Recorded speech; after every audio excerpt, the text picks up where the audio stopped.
Today, on a special edition of Assignment Discovery, find out how the West was lost. First, see why the Cherokee were forced to make a deadly trek along the Trail of Tears. Then, watch as the starving Dakota Indians are told let them eat grass.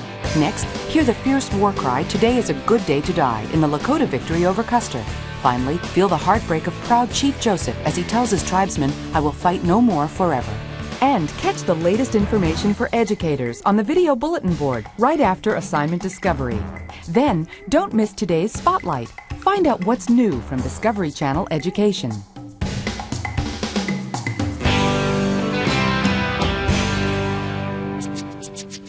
The following program is part of Cable in the Classroom, a service of the cable television industry and your local cable company.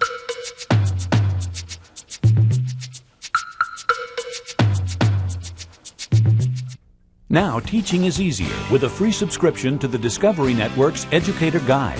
Providing program schedules and descriptions, this easy-to-use guide will help you tape copyright-cleared programs for classroom use. And turn to the Internet for support or resources at Discovery Channel School Online.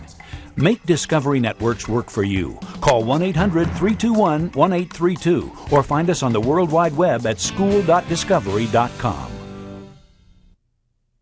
Now, discussion questions for Cherokee, the Trail of Tears. Discuss the efforts that the Cherokee people made to live peacefully with the American expansionists. Explain how or why their efforts failed. Discuss why the U.S. Supreme Court declared Georgia's Cherokee legislation unconstitutional. Debate the decision in class. Assignment Discovery now presents Cherokee, the Trail of Tears.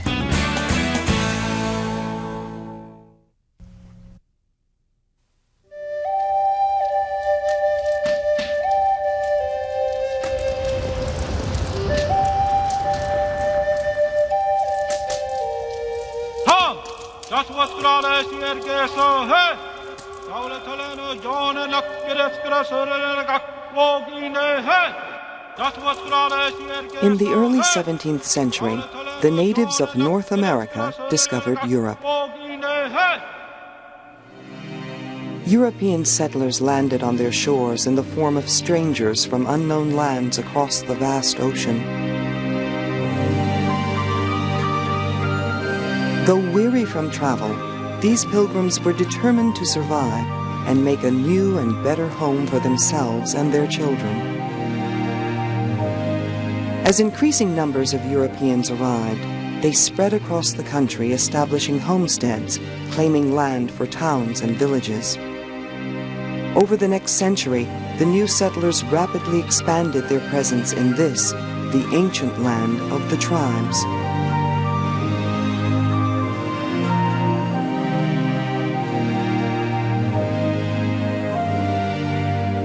As the new settlers encroached even further into Indian territories, they pushed the Native American civilization to the very brink of extinction and changed the natives' way of life forever.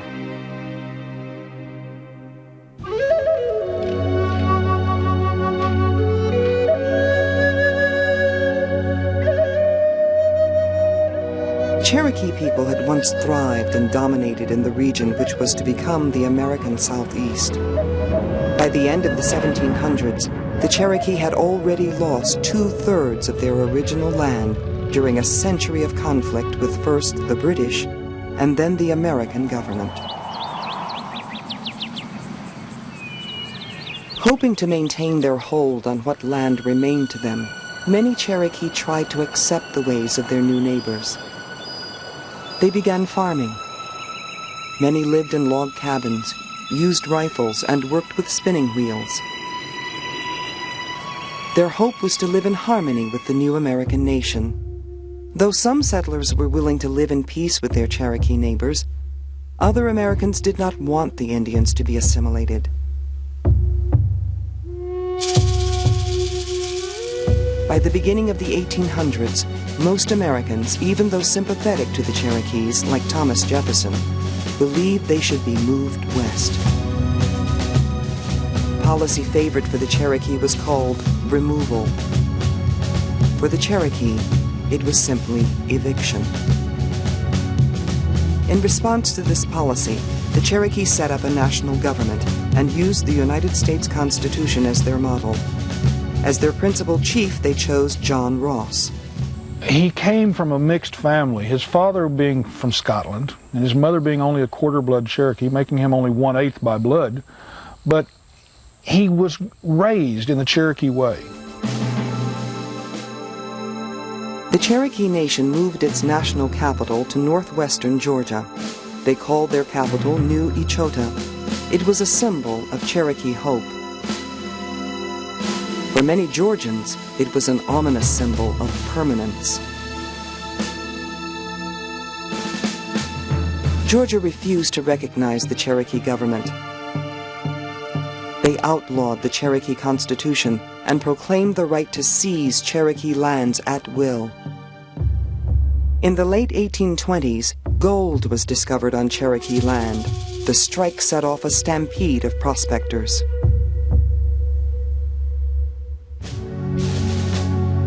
Newly elected President Andrew Jackson proposed Indian removal legislation which would make it easier for Georgia to move Cherokees off of this valuable land.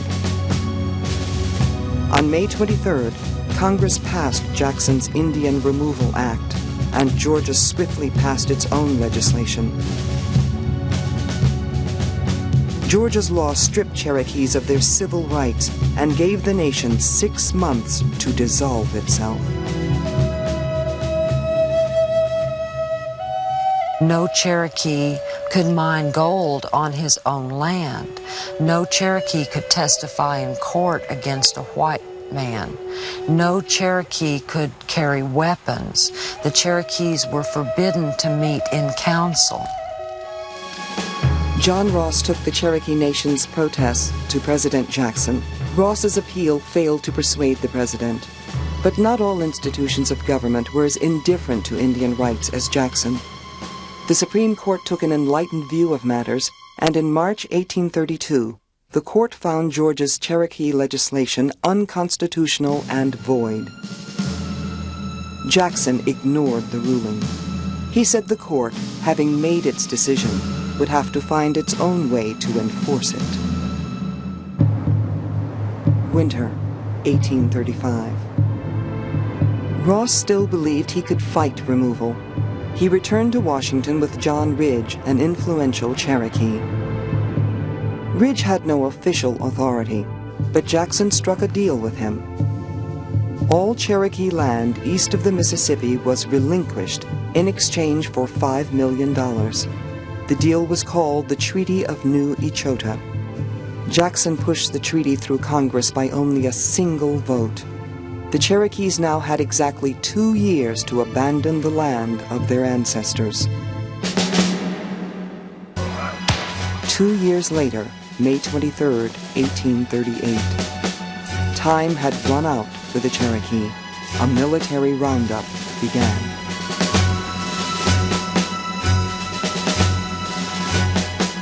The Cherokee who were caught were taken to stockades. Here, more than 2,000 died due to a lack of adequate food, water, sanitation, and medical supplies. John Ross continued to fight for the Cherokee. He convinced Washington to allow the Cherokee to handle the immigration to the West themselves.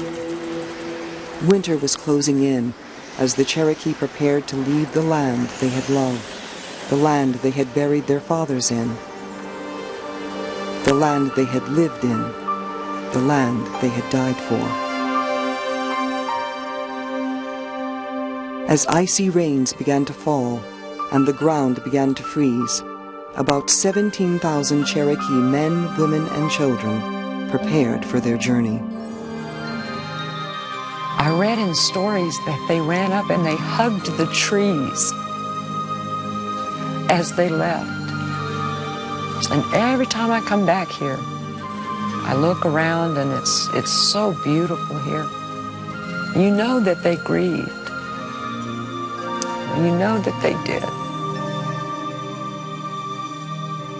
General Winfield Scott stood by with 7,000 troops as Cherokee men, women, and children carrying all that they owned began an 850-mile march to what is now the state of Oklahoma. Along the way, about 4,000 died, mostly children and the elderly. This was the tragic journey history would forever know as the Trail of Tears. In the end, the Cherokees' attempt at diplomacy and adaptation failed.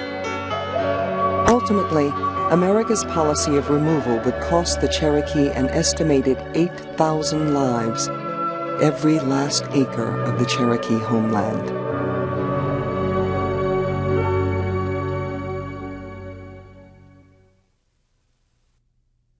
To learn more, members of the American Association of School Librarians and Assignment Discovery suggest Scenes from the Indian Wars by Elizabeth E. Hedstrom. Ask your librarian to help you explore the many resources your library has to offer.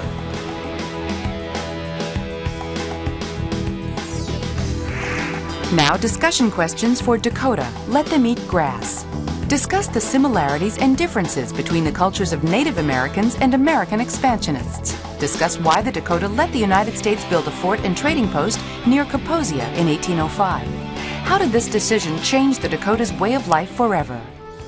Assignment Discovery now presents Dakota, Let Them Eat Grass.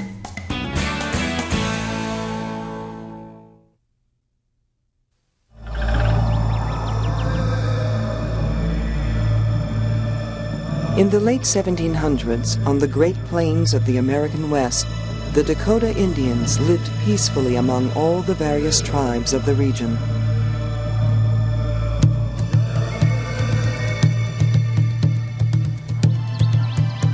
The Dakota enjoyed a rich life hunting in the forests and on the plains trapping and fishing in the rivers.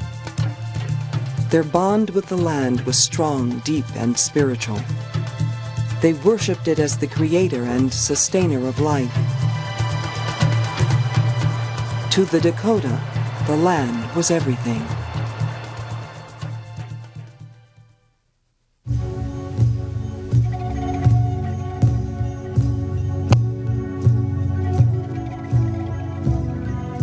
The year was 1805, the lands of the upper Mississippi in what was to become Minnesota. The native people of this richly forested land were about to make a fateful error. They were about to strike a deal with the American explorer, Zebulon Pike.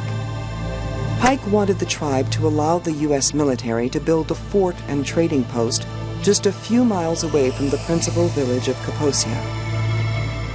The Dakota were wary of permitting such a strong alien presence in their midst, but they were eager to trade their furs for blankets, firearms, and other manufactured goods. Pike convinced them that trading with the Americans would be good for the tribe. In 1819, Fort Snelling was constructed, attracting dozens of American traders. Over the next decade, life would rapidly change for the Dakota. These two alien cultures side by side were bound to create friction. And so I think life adjustments became a little bit harder, especially for the Dakota, because we've been here since the beginning of time, and all of a sudden these aliens are coming in, and certainly there was no stopping them. A large number of settlers developed towns along the rivers and cleared the forests. The once abundant hunting grounds of the Dakota became depleted of deer and beaver. The loss of hunting game spelled disaster for the tribe. The once self-sufficient Dakota became increasingly dependent on trade with the same settlers whose presence they had begun to deeply resent. The Dakota now looked to a new leader, the son of an influential chief. His name was Little Crow. He cared about his people. He cared about what happened to them. He was not a fighter. He didn't want to be a fighter. He wanted to remain neutral. He wanted to get along because he knew that this is the way things were going to be. It wasn't going to be our country anymore. In 1851, Little Crow and other Dakota chiefs met with Territorial Governor Alexander Ramsey. Ramsey presented the Dakota with a treaty that would relinquish their land. But the Dakota were reluctant to sign. The treaty commissioners literally bullied the Indians. In other words, you better go along and get what we're offering out of it, because if you don't, we're going to take it anyway and you won't get anything. Under pressure, Little Crow agreed to Ramsey's terms. The agreement was signed in a place called Traverse des Sioux, which became the name of the treaty.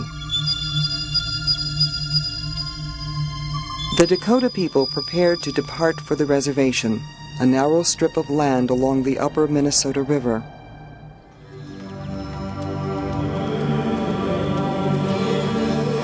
Here the Dakota were hemmed in by growing numbers of Scandinavian and German immigrants. The Dakota were to become reservation Indians, leaving behind the rich and beautiful land they had cherished, where they had roamed for generations. Crop failure and lack of hunting game left them dependent on food and goods that were to be provided by the U.S. government, as promised in the Traverse des Sioux Treaty. But the blankets and food promised in the treaty often arrived late and in poor condition. The Indian agencies refused to distribute treaty goods, while Washington delayed payment of the money owed to the Dakota. To survive, the Dakota purchased needed goods from traders on credit. These traders of the 1850s were vultures. They kept the Indians in debt. It was a predatory system. The traders were there to make all of the profit they possibly could from the dollars that were due to the Indians, and they succeeded in doing that year after year. 1858. With most Dakota hopelessly in debt and all of their treaty money going directly to their creditors, Little Crow and the other chiefs agreed to sell the U.S. half of their remaining land. But the Dakota never saw a single penny from the land sale. All of it went directly to the traders to settle past debt. The Dakota, once thriving and self-sufficient, were now totally dependent and hungry. Very hard to watch your child cry because they're hungry. So you get angry. So eventually it got to the point where the warriors said, we can't sit here and watch our kids die in this manner, or our elders die in this manner, this slow death, this genocide, what they're doing. August 1862. A hungry group of Dakota tried to break into a government warehouse full of food. Little Crow was called in to mediate. He told the Americans, when men are hungry, they help themselves. One trader, Andrew Myrick, answered, so far as I am concerned, if they are hungry, let them eat grass. These words set fire to the smoldering rage of the Dakota and triggered a chain of tragic reactions. A group of angry Dakota youth shot and killed 5 settlers. Rage and a desire for revenge rapidly overtook the Dakota. Young warriors formed war parties and urged Little Crow to lead them in battle against the settlers. Little Crow, who had long sought to find ways to peacefully deal with the settlers and their government, reluctantly agreed to lead the Dakota in what he believed was a hopeless campaign of violence. For the next 5 weeks, Dakota rage spread across the land like prairie fire. Little Crow's warriors took 250 settlers hostage and killed hundreds more.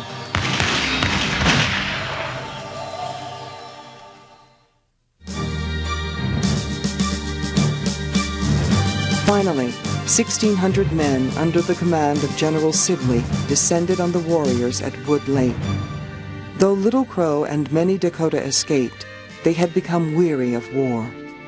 Their rage spent, the Dakota warriors saw the hopelessness of their war as Little Crow had warned them. Defeated, the Dakota surrendered and released their hostages. 400 settlers had been killed. The Dakota would have to pay. Sibley headed a military commission to administer justice. Trials, however, often lasted no more than 5 minutes. In the end, the commission sentenced 303 Dakota to death by hanging. Despite the angry protests of the citizens of Minnesota, President Abraham Lincoln reduced the number of condemned Indians to 38. December 1862, Mankato, Minnesota.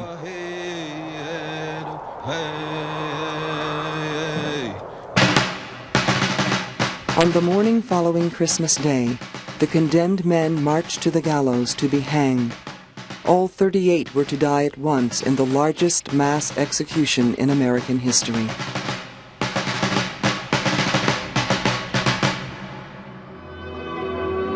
The remaining Dakota Indians were forced to leave their ancient homeland in Minnesota for a distant reservation in what is now the state of South Dakota. The Dakota had sought an accommodation with the growing presence of Americans. They had tried to live as the American government directed, yet in the end, the Dakota were alienated from the land of their ancestors.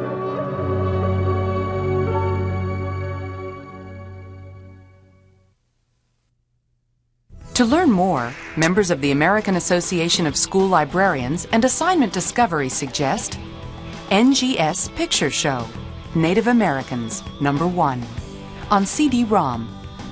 Ask your librarian to help you explore the many resources your library has to offer. Now, discussion questions for Lakota, A Good Day to Die. Debate whether or not you would move west in the 1800s to search for gold. How do you think your expedition would affect the Native Americans already living there? Discuss the significance of the closures of United States forts along the Bozeman Trail. Assignment Discovery now presents Lakota, A Good Day to Die.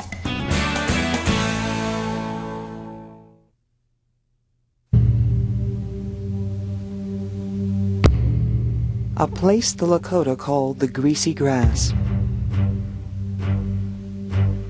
On this site, on a summer day in 1876, the Lakota Indians defeated famous Civil War hero General Armstrong Custer and approximately 260 soldiers. It was, to that date, the greatest defeat ever suffered by the United States Army. A bloody fight history books have since called the Battle of Little Big Horn.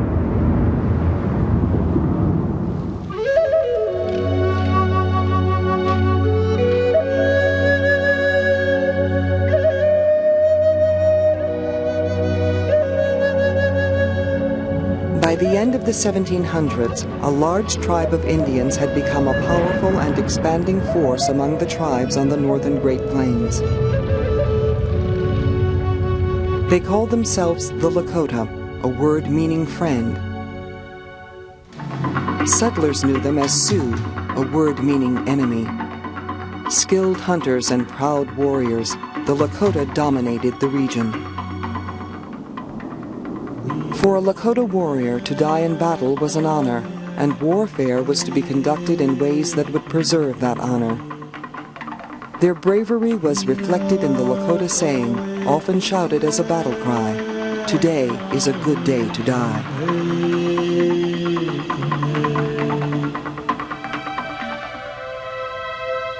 In the late 1700s, at the same time as the colonists far to the east were preparing to declare their independence from England, the Lakota arrived at Pahasapa, the Black Hills of South Dakota. For the Lakota, Pahasapa was their most sacred land, the center of Lakota spiritual life.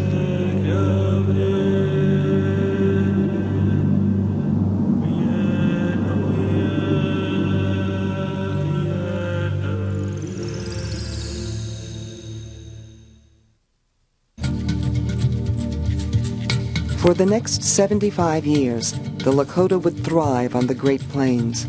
They hunted many species of the abundant wildlife of the region, but buffalo hunting was the principal support of the Lakota way of life. For the Lakota, buffalo were rich in spiritual meaning and endowed with supernatural powers. The Lakota made use of every part of the mighty animal for food, clothing, and lodging. Nothing was allowed to go to waste.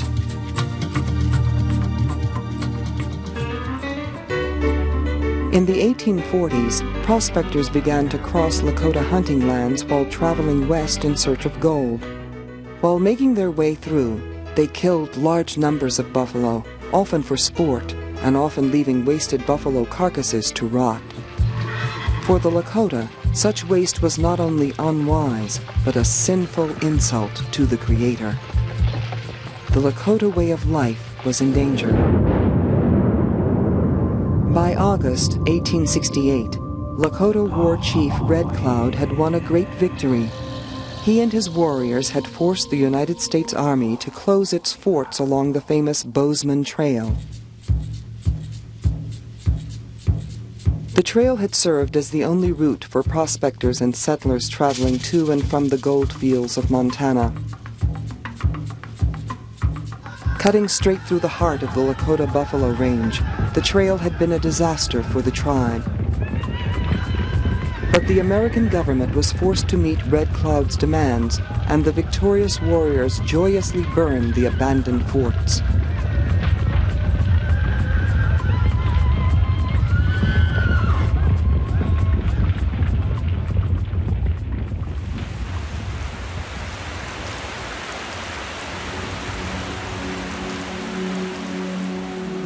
September 1868. Believing he had won the war and turned back the American westward expansion, Red Cloud traveled to Fort Laramie and signed a treaty he thought would forever preserve his people's victory. You can say that Red Cloud won that war. If you look at the long view, of course, Red Cloud lost that war because there were other features of that treaty that set off a process that in the end helped to doom the Lakota as an independent people. The treaty established the Great Sioux Reservation, an area which included all of present-day South Dakota west of the Missouri River. The government also agreed to provide the Indians with life-sustaining rations until they became self-supporting. After 2 years of reservation life, 2 years in which treaty goods had shown up late or in smaller than promised amounts or not at all, Red Cloud traveled to Washington to express Lakota dissatisfactions to President Ulysses S. Grant. In 1868, men came out and brought paper. We could not read them, and they did not tell us truly what was in them. We thought the treaty was to remove the forts, and that we should then cease from fighting. When I reached Washington, the Great Father showed me that the interpreters had deceived me. All I want is what is right and just.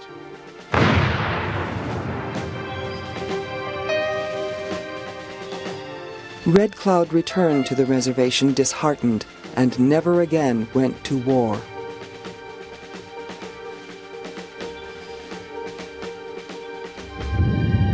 But other Lakota were still willing to carry on the fight for justice and freedom.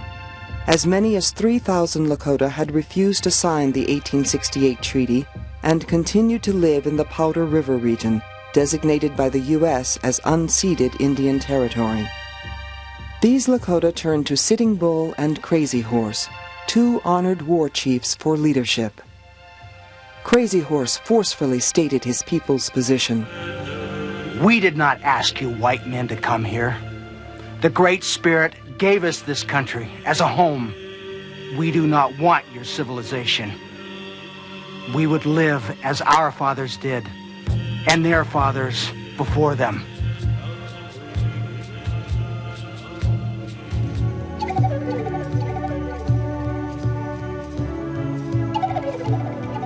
The already strained peace was shattered when gold was found in the sacred Black Hills, within the boundaries of land recognized as Lakota Reservation in the 1868 treaty.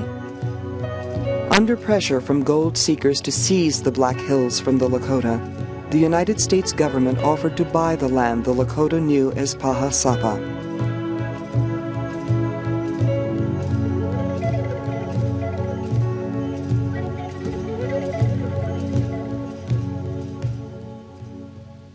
Sitting Bull and Crazy Horse were opposed to selling the sacred land. But the government was not dissuaded. The religious concerns of the Lakota were not of primary concern to the settlers and prospectors pushing the government, nor were the terms of the Treaty of 1868.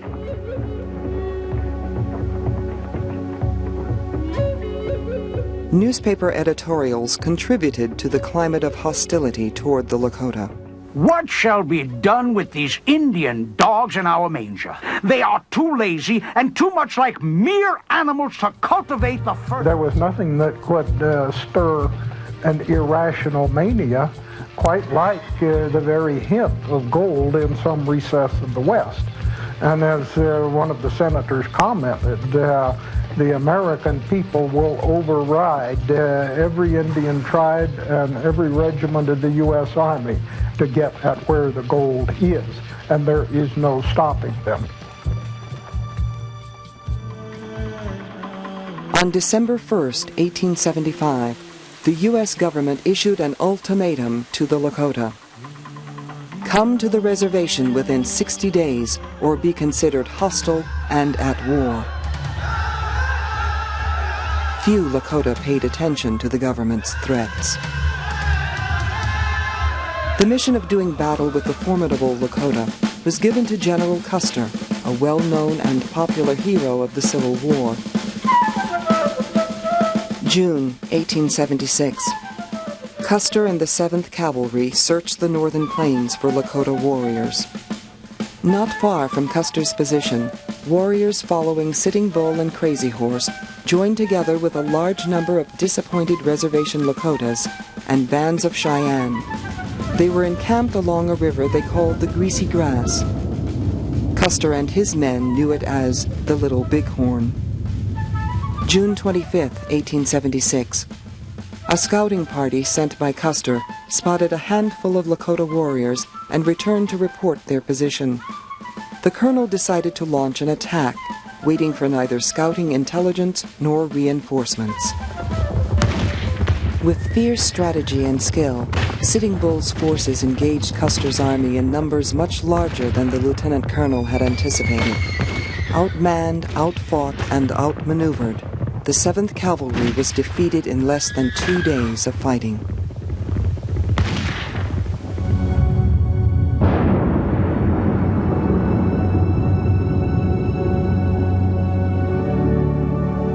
The Little Bighorn, of course, was the grandest victory in all the history of hostilities, all the history of Great Plains warfare. But in that victory lay the seeds of defeat, because that was so spectacular a disaster for the U.S. Army, so stunning to the American people in this centennial year when they're celebrating 100 years of independence, that there was an immediate demand for retaliation. In the aftermath of the humiliating defeat and massacre suffered by Custer's forces, the government began an intense campaign of retaliation against non-reservation Indians. Ownership of the Black Hills was immediately seized, while the U.S. Army relentlessly pursued the Cheyenne and Lakota. With the cavalry in hot pursuit, the Cheyenne and Lakota broke up into smaller bands. Sitting Bull escaped to Canada, while Crazy Horse tried to evade capture in the Powder River country. Just 10 months after the victory at Little Bighorn, Crazy Horse and his exhausted and starving followers surrendered at Fort Robinson, Nebraska. Though clearly defeated, Crazy Horse was still considered a dangerous man. According to eyewitnesses, Crazy Horse was stabbed in the back while in custody. And if anybody deserves the last stand, anybody deserved the last stand, it was certainly somebody like Crazy Horse. He deserved to go down fighting, to the last, defending himself and his people.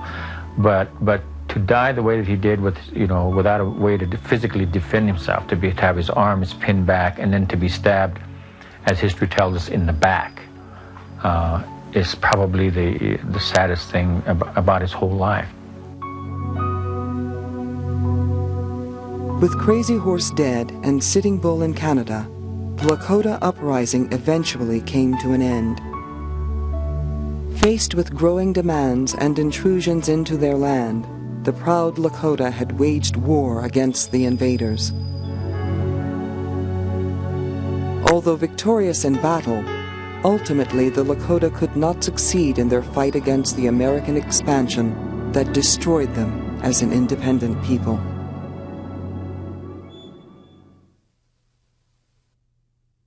Try this activity with your class. Find and read the treaty between the American government and the Lakota tribe. What did the treaty say? Why do you think Red Cloud felt he had been deceived? Was he justified in feeling this way? Now, discussion questions for Nez Perce, I Will Fight No More Forever. Identify the countries in the world where people are fighting over land rights and compare their struggle to America's dilemma in the 1800s. Discuss what you think life was like on the Nez Perce Reservation. Assignment Discovery now presents Nez Perce, I Will Fight No More Forever.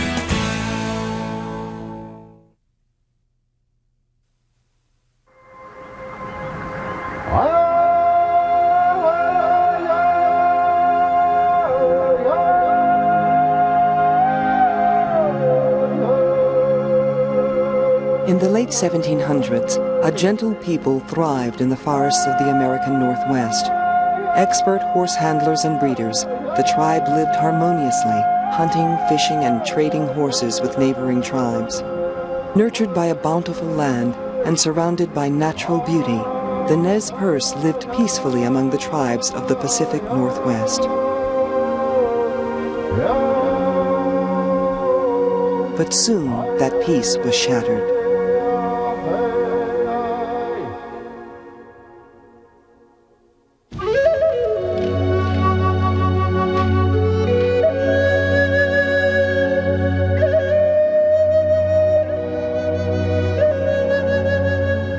The Nez Perce's first contacts with the new Americans began in 1805 along the Lolo Trail, an ancient hunting route in the Northwest. The Indians discovered American explorers Lewis and Clark and their expedition. Meriwether Lewis and William Clark stumbled upon the Nez Perce while exploring the Pacific Northwest under Thomas Jefferson's orders. The pair were lost and starving. The Indians took them in, fed them and cared for their horses, saving their lives. The explorers were grateful, but Lewis and Clark's eventual reports to Washington, describing the bountiful lands and gentle natives of the Northwest in short time, drew many settlers, dooming the Indians of that land. By mid-century, settlers had flooded into the land of the Nez Perce, 13 million acres in what became Idaho, Washington, and Oregon. Here they settled and established ranches, overwhelming the Nez Perce way of life. Conflicts arose between those two very different cultures. Many settlers ignored Indian ancestral rights to the land. Others stole horses and killed the Nez Perce in disputes. Often these acts against the Indians went unpunished.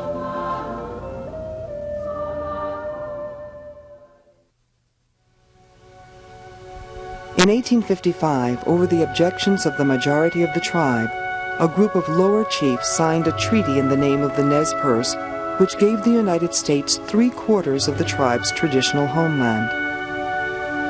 The Nez Perce upper chiefs called it the Thief Treaty. Unfortunately for the Nez Perce, gold was found on the remaining land. Just 8 years after concluding the first treaty, the government wanted a new agreement taking away 90% of the tribe's remaining land. I think the simplest way to view the Treaty of 1863 is that it was a big government scam inflicted on the Indians to open up the gold fields to continued white exploitation. And if it took devious methods, if it took blatantly immoral, dishonest methods, then so be it. And that is exactly what happened.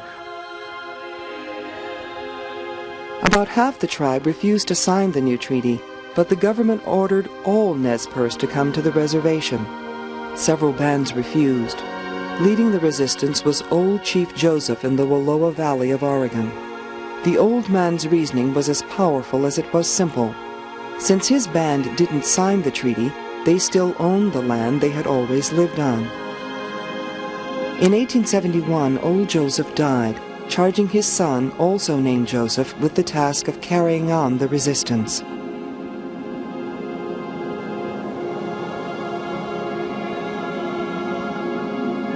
I pressed my father's hand and told him I would protect his grave with my life.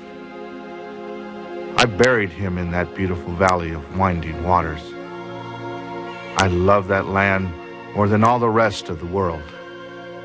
A man who would not love his father's grave is worse than a wild animal.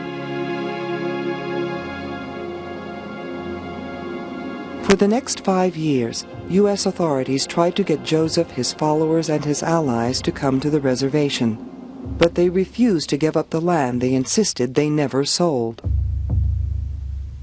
The government gave the responsibility for resettling the Indians to General Oliver Otis Howard. General Howard, who wished to avoid violence with the Nez Perce, did all he could to persuade Joseph and the others to come to the reservation, reasoning with them, coaxing them, and eventually threatening them.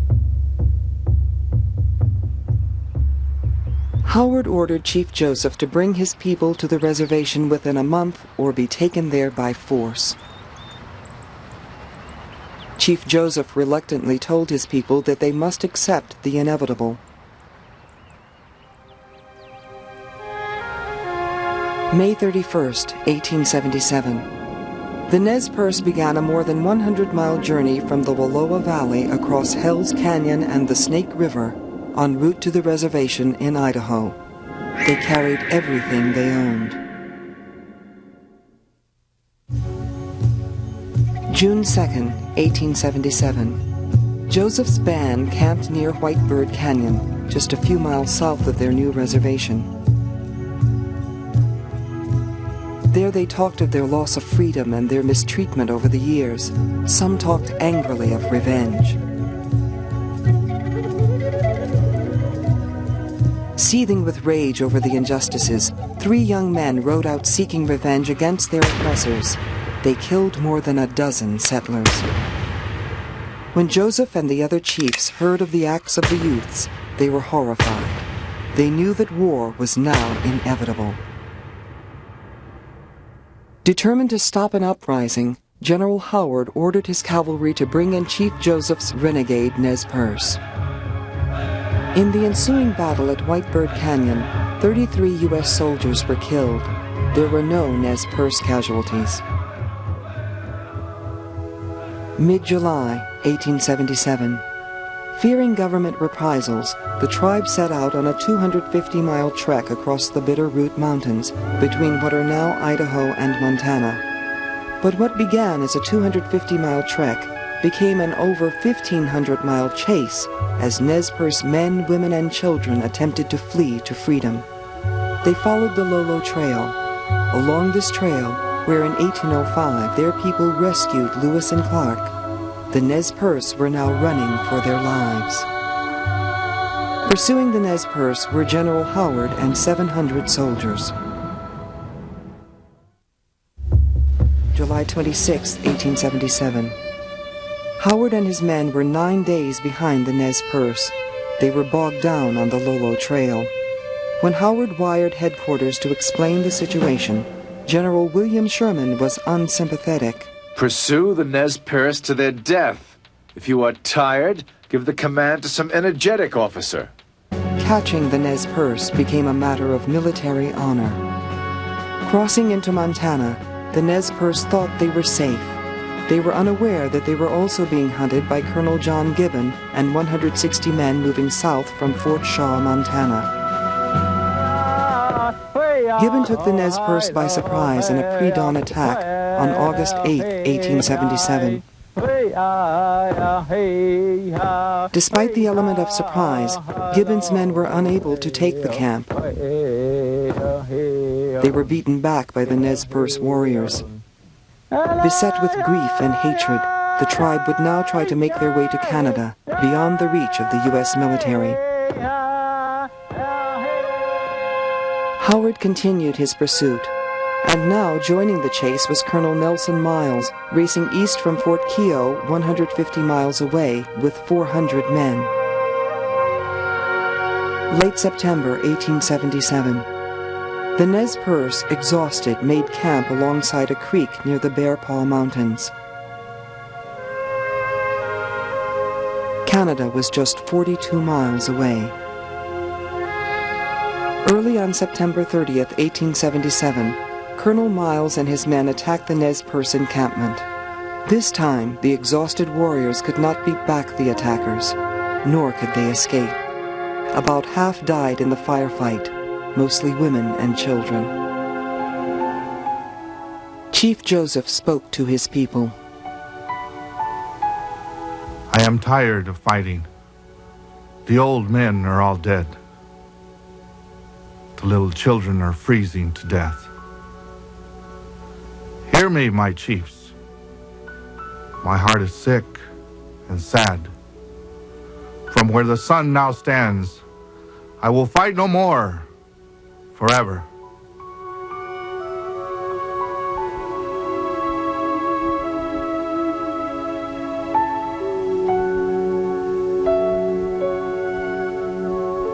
With freedom just 42 miles away, the Nez Perce were forced to surrender.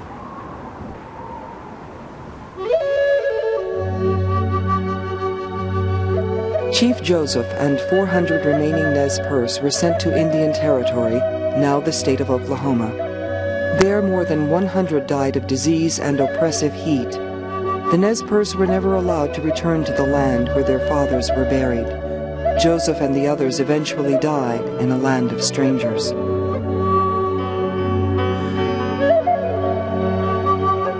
For the Nez Perce, as for all the Native Americans, American progress meant permanent separation from their ancestral lands.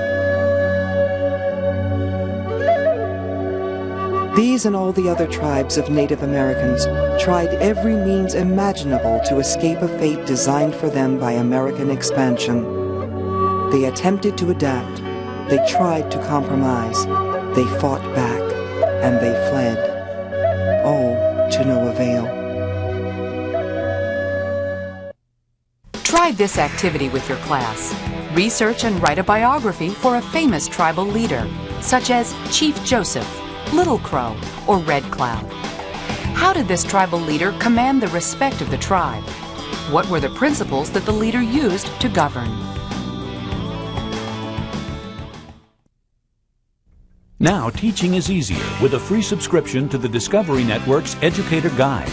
Providing program schedules and descriptions, this easy-to-use guide will help you tape copyright-cleared programs for classroom use. And turn to the Internet for support or resources at Discovery Channel School Online. Make Discovery Networks work for you. Call 1-800-321-1832 or find us on the World Wide Web at school.discovery.com. Next week on Assignment Discovery's Arts and Humanities Edition, join Walter Cronkite as he explores modern-day journalism on the Cronkite Report. Discover who decides what stories are news and find out why sensationalism sells. Take a look at how the press manipulates the stories we see on television. Are we told what we need to know, or is the media simply after our rating point? That's next week on Assignment Discovery.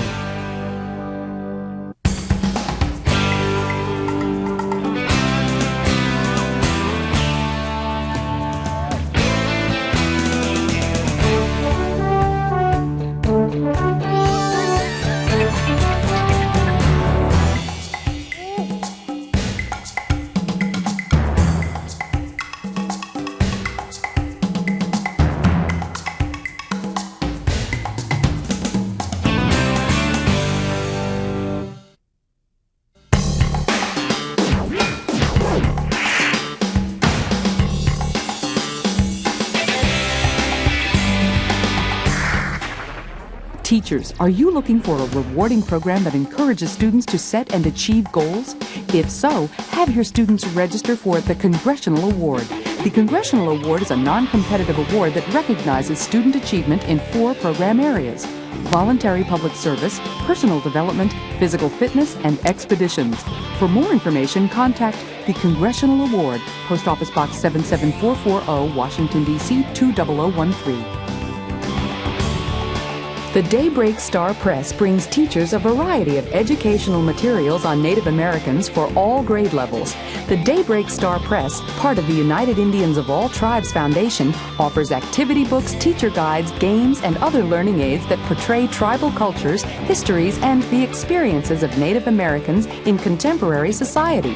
For more information, write to the Daybreak Star Press, P.O. Box 99100, Seattle, Washington 98199.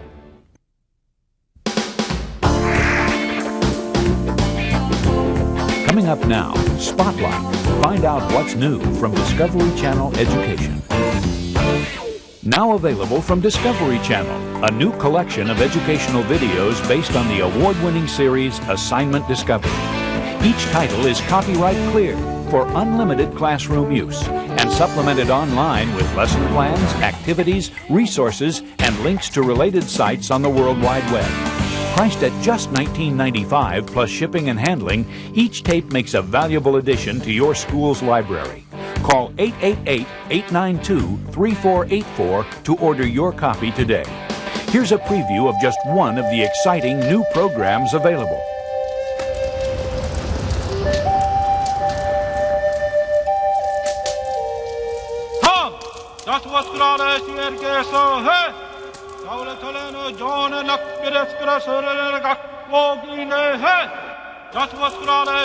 In the early 17th century, the natives of North America discovered Europe. European settlers landed on their shores in the form of strangers from unknown lands across the vast ocean. Though weary from travel, these pilgrims were determined to survive and make a new and better home for themselves and their children. As increasing numbers of Europeans arrived, they spread across the country, establishing homesteads, claiming land for towns and villages. Over the next century, the new settlers rapidly expanded their presence in this, the ancient land of the tribes.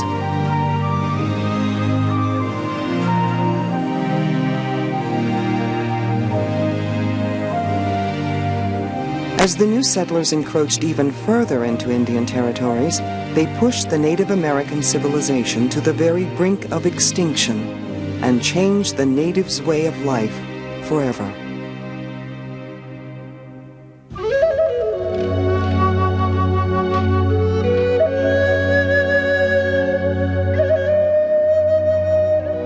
Cherokee people had once thrived and dominated in the region which was to become the American Southeast.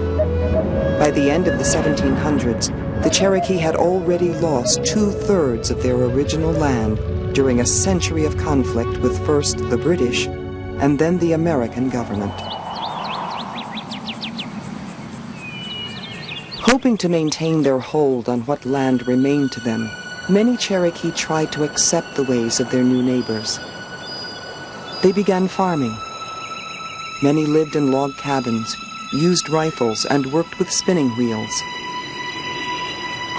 Their hope was to live in harmony with the new American nation. Though some settlers were willing to live in peace with their Cherokee neighbors, other Americans did not want the Indians to be assimilated. By the beginning of the 1800s, most Americans, even those sympathetic to the Cherokees, like Thomas Jefferson, believed they should be moved west. Policy favored for the Cherokee was called removal. For the Cherokee, it was simply eviction. In response to this policy, the Cherokee set up a national government and used the United States Constitution as their model. As their principal chief, they chose John Ross. He came from a mixed family, his father being from Scotland, and his mother being only a quarter-blood Cherokee, making him only 1/8 by blood. To order this and other titles in the collection, call 888-892-3484.